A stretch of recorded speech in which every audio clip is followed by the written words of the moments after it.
Continuing where I left off. Chapter 21. The Attack.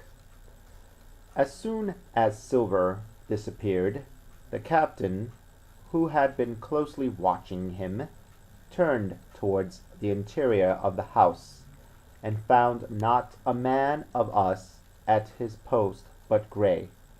It was the first time we had ever seen him angry.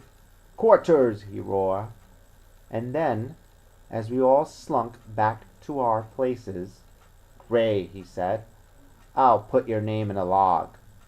You've stood by your duty like a seaman. Mr. Trelawney, I'm surprised at you, sir. Doctor, I thought you had worn the king's coat.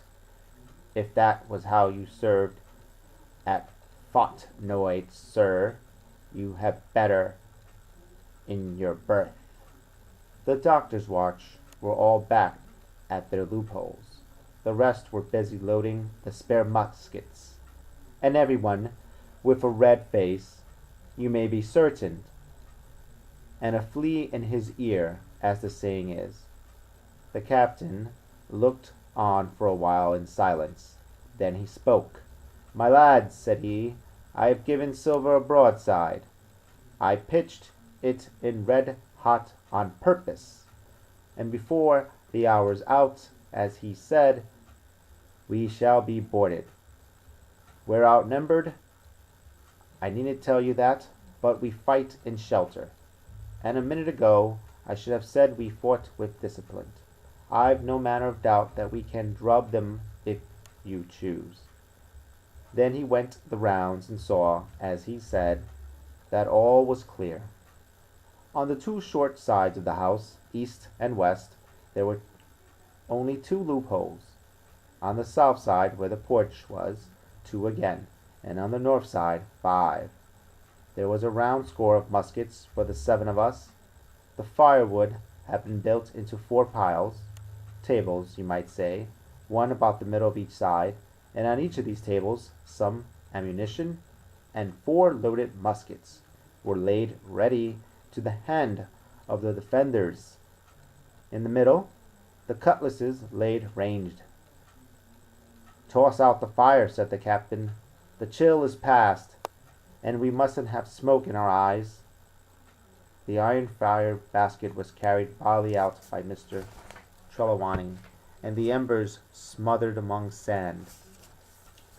"Hawkins hasn't had his breakfast. Hawkins, help yourself, and back to your post to eat it," continued Captain Smollett. "Lively now, my lad. You'll want it before you've done. Hunter, serve out a round of brandy to all hands." And while this was going on, the captain completed, in his own mind, the plan of the defense. "Doctor, you will take the door," he resumed. "See, and don't expose yourself. Keep within, and fire through the porch. Hunter, take the east side, there. Joyce, you stand by the west, my man. Mr. Trelawney, you are the best shot. You and Gray will take this long north side, with the 5 loopholes. It's there the danger is.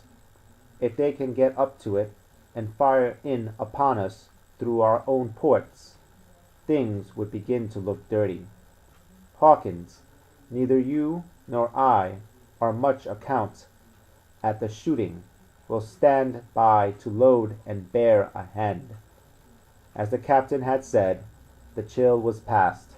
As soon as the sun had climbed above our girdle of trees, it fell with all its force upon the clearing and drank up the vapors at a draught. Soon the sand baking and the resin melting in the logs of the blockhouse. Jackets and coats were flung aside, shirts thrown open at the neck and rolled up to the shoulders, and we stood there, each at his post, in a fever of heat and anxiety. An hour passed away. "Hang them," said the captain. "This is as dull as the doldrums. Gray, whistle for a wind." And just at that moment came the first news of the attack. "If you please, sir," said Joyce, "if I see anyone, am I to fire?" "I told you so," cried the captain. "Thank you, sir," returned Joyce with the same quiet civility. Nothing followed for a time, but the remark had set us all on the alert, straining ears and eyes. The musketeers, with their pieces balanced in their hands, the captain out in the middle of the blockhouse with his mouth very tight and a frown on his face. So some seconds passed, till suddenly Joyce whipped up his musket and fired. The report had scarcely died away ere it was repeated and repeated from without in a scattering volley, shot behind shot, like a string of cheese, from every side of the enclosure. Several bullets struck the log house, but not one entered, and as the smoke cleared away and vanished, the stockade and the woods around it looked as quiet and empty as before. Not a bow waved, not the gleam of a musket barrel betrayed the presence of our foes. "Did you hit your man?" asked the captain. "No, sir," replied Joyce. "I believe not, sir." "Next best thing to tell the truth," muttered Captain Smollett. "Load his gun, Hawkins. How many should say there were on your side, doctor?" "I know precisely," said Dr. Livesey. "3 shots were fired on this side. I saw the 3 flashes, 2 close together, 1 farther to the west." "3," repeated the captain. "And how many on yours, Mr. Trelawney?" But this was not so easily answered. There had come many from the north, 7 by the squire's computation, 8 or 9 according to Gray.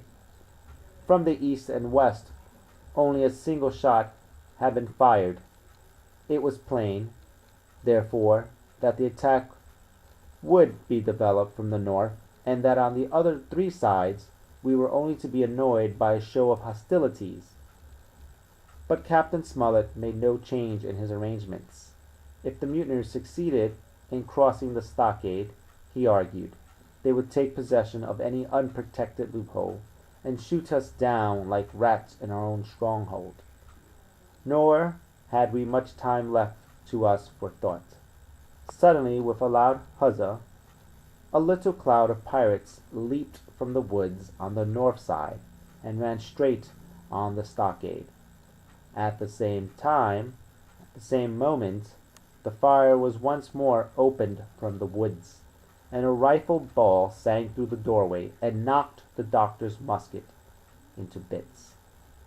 The boarders swarmed over the fence like monkeys.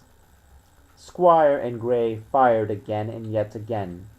3 men fell, 1 forwards into the enclosure, 2 back on the outside. But of these, 1 was evidently more frightened than hurt, for he was on his feet again in a crack, and instantly disappeared among the trees. 2 had bit the dust, 1 had fled, 4 had made good their footing inside our defenses, while from the shelter of the woods 7 or 8 men, each evidently supplied with several muskets, kept up a hot though useless fire on the log house. The 4 who had boarded made straight before them for the building, shouting as they ran, and the men among the trees shouted back to encourage them. Several shots were fired, but such was the hurry of the marksmen that not one appears to have taken effect in a moment. The 4 pirates had swarmed up the mound and were upon us. The head of Job Anderson, the boatswain, appeared at the middle loophole. "At 'em, all hands, he roared in a voice of thunder. At the same moment another pirate grasped Hunter's musket by the muzzle, wrenched it from his hand, plucked it through the loophole, and with one stunning blow laid the poor fellow senseless on the floor. Meanwhile, a 3rd, running unharmed all around the house, appeared suddenly in the doctor's doorway and fell with his cutlass on the doctor. So I'm going to leave it off there. Thank you for tuning in. Please leave comments below, right below here in the section. Give me a thumbs up or a thumbs down. And thank you for checking out. I'll see you in the next episode. Bye.